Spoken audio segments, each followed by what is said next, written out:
సమస్యల్ని మా పిల్లలకు సంబంధించిన సమస్యలు వెంటనే పరిష్కారం చేయాలని కలెక్టర్ గారికి వినతిపత్రం ఇవ్వడానికి వచ్చినాం. పిల్లల పేరెంట్స్ తరఫున అందరం కూడా వచ్చినాం. అంటే గత 2 సంవత్సరాల క్రితం మీకు రాయితీ ఇవ్వడం జరిగిందా? ఇప్పుడు దీనికి ఇది దాదాపు మాకు స్కూల్కి పర్మిషన్ 2011 నుంచి ఉన్నది. అప్పటి నుంచి ఇప్పటి వరకు కంటిన్యూషన్ అవుతుంది. 2.5 సంవత్సరాల నుంచి బిల్లులు పెండింగ్లో ఉన్నాయంట. ఇప్పటి వరకు కూడా మాకు 2 కోట్ల వరకు మాకు బిల్లులు పెండింగ్లో ఉండటం వల్ల మీ పిల్లల్ని మేము స్కూల్లోకి అనుమతించాము అని చెప్పేసి అని స్కూల్ యాజమాన్యం కరస్పాండెంట్ కానీ ప్రిన్సిపాల్ కానీ ముక్కుచుట్టుగా చెప్తున్నారు. మా సమస్యను మా పిల్లకాయల సమస్యను కొంచెం తీర్చమని చెప్పేసి కోరుకుంటున్నాం. ముఖ్యంగా చెప్పండి, మీరు పరిస్థితి రావడం జరిగింది, అసలు ఆ స్కూల్ ఏంటి, దానికి మీకున్న సంబంధం ఏంటి? అన్న, నా పేరు పండిట్ నవీన్ కుమార్ మాదిగా. నేను మాదిగ స్టూడెంట్ ఫెడరేషన్ సూర్యాపేట జిల్లా అధ్యక్షుడిని. ఈ కార్పొరేట్ వ్యవస్థ అనేది చాలా విద్యని వ్యభిచారం చేసి అమ్ముతున్న నేపథ్యంలో ఒక విద్యార్థి నాయకుడిగా నేను ప్రశ్నిస్తున్నా.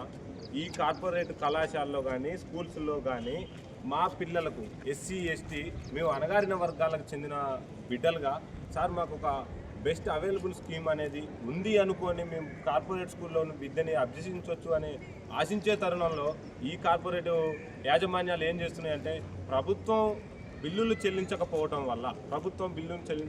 వల్ల మా పిల్లలను స్కూల్లోకి ఎలవ్ చేయట్లేదు. గేటు దగ్గరకు పోతే ఎల్లగొట్టే పరిస్థితి కనపడుతుంది.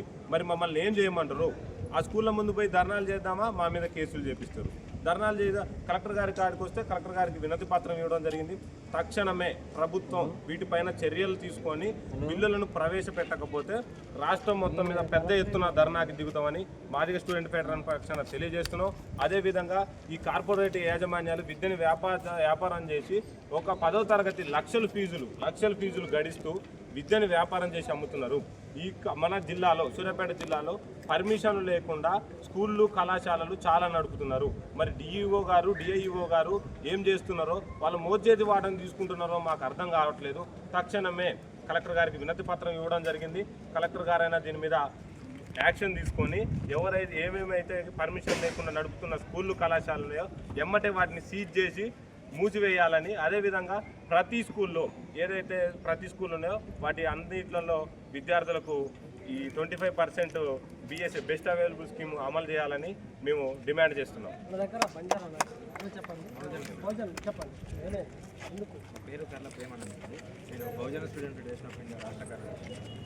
ఇక్కడికి వచ్చిన సమస్య ఏంటంటే, మనకు రాజ్యాంగం 21A రాజ్యాంగం ఫ్రీ ఎడ్యుకేషన్ అంటే 6 సంవత్సరాల నుంచి 16 సంవత్సరాల పిల్లల వరకు బాలికలు ఎవరున్నా కానీ వాళ్ళకు ఉచితంగా విద్య ఏమని చెప్పి రాజ్యాంగం తెలుపుతుంది. సుప్రీంకోర్టు తీర్పులు ఇచ్చింది. ఈ జీవోలో